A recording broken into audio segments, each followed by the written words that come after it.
Ayan, hello guys, magandang araw sa inyo. Tayo ay gagawa ng ating ulam sa tanghalian. Ito ang ating manok, binabad ko na siya sa asin, suka at lemon para maalis yung lansa. Ayan, huhugasan natin. Tapos patuluin natin at ating i-marinate.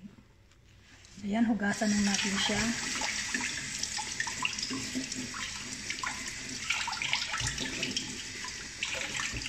Ating patutuluin para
sa ngayon, atin ang ima-marinate ang ating manok. Ito ang isang lemon, asin,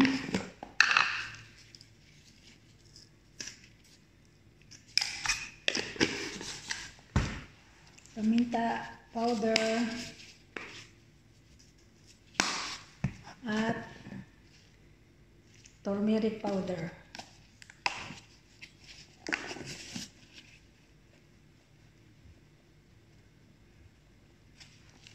Yan guys, mix lang natin siya. Yan, mix lang natin. Ito na ang ating manok, atong ilagay lang dito. At ating ibabad ng mga 10 minuto. Na.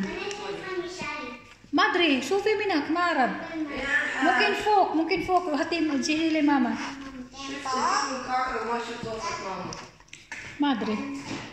Ayan guys, magigisa na tayo. Ito ang ating sibuyas, marami yan, at saka bawang, luya, at saka sili haba. Ayan, maglagay na tayo ng mantika.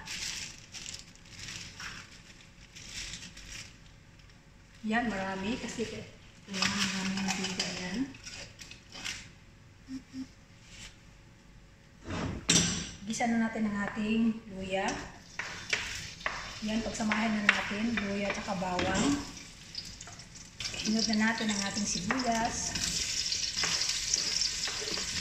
At ang ating sili haba.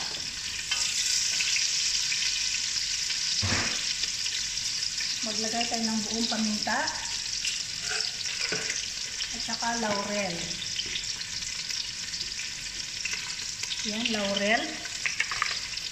Mag-add tayo ng isang magic cubes. Ayan.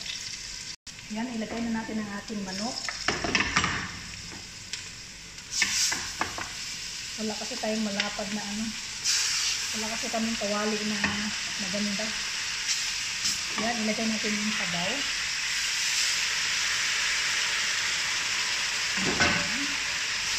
Haluin natin.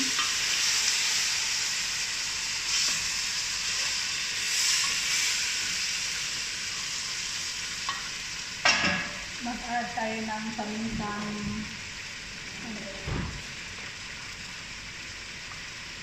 ng pamintang durog. Mix lang natin, guys.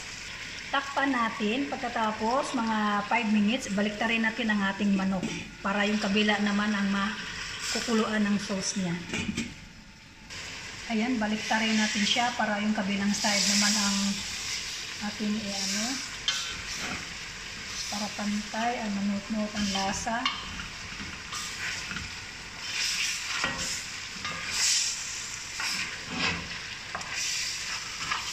Ayan, takpan natin uli. Hayaan natin siyang maluto sa mantika.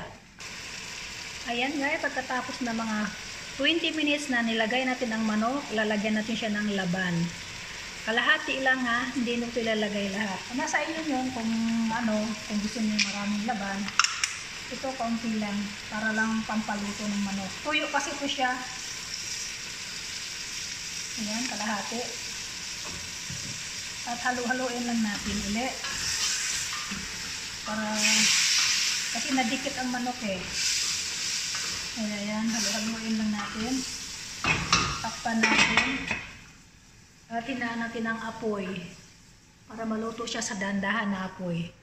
Ayan guys, check natin. Ayan, check natin. Halu-haluin lang natin siya. Ngayon, baliktarin natin uli sa kabilang side. Wala kasi itong sabaw. Dry kasi ito siya. Hindi naman dry na dry. Kasi yung pinakasabaw lang niya yung laban. Tsaka yung lemon. Ayan. Takpan natin uli. Ayan guys, luto na ang ating manok. Ilagay na natin ang ating parsley. Ayan.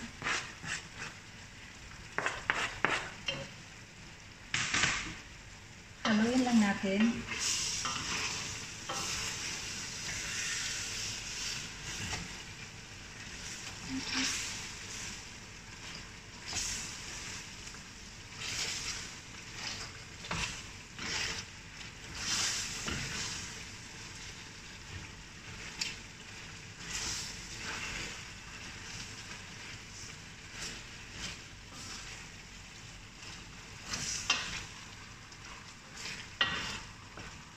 Ayan guys, luto na siya. Pwede natin patayin ang ating apoy. Ay, mali ang apoy. Ayan lang guys, ang aking ulam sa tanghalian.